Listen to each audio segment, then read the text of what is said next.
The value of Kenya's public debt in September 2016 was 3.7 trillion shillings, more than half the country's gross domestic product. Devolution has contributed its fair share to the addition of overall government spending. It is the infrastructural projects, however, that the government is undertaking that seem to be gobbling up billions of shillings, with questions abound on how prudent their returns on investments will be.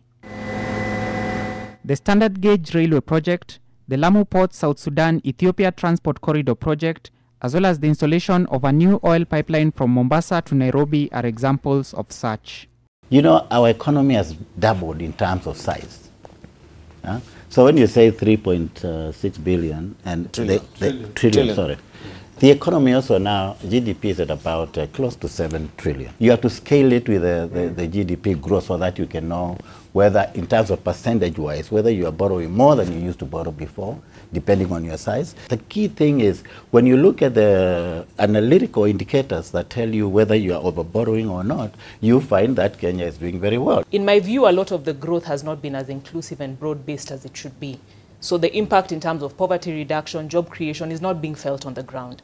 And that is because a lot of the investment we've done is long-term. Things like infrastructure, we might not see the gains today, but it's for the good of the economy in the long run. But we need to see how to bring more people to the table so that it seems more inclusive, we see more jobs created and the poverty reduction so that every Kenyan is not skeptical about what the government is doing. At the current level of public debt and with an estimated population of 44.2 million, every child born in Kenya carries in excess of 80,000 shillings in public debt at birth.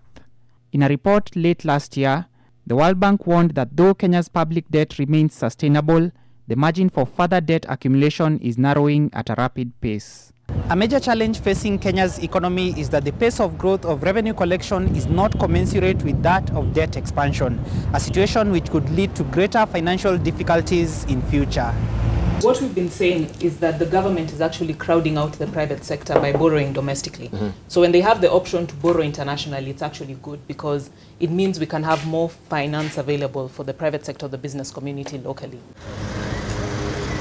The delicate state of Kenya's finances will require bold measures to stem the surge in public debt and ensure that an opportunity for a prosperous future is preserved for Kenya's next generation.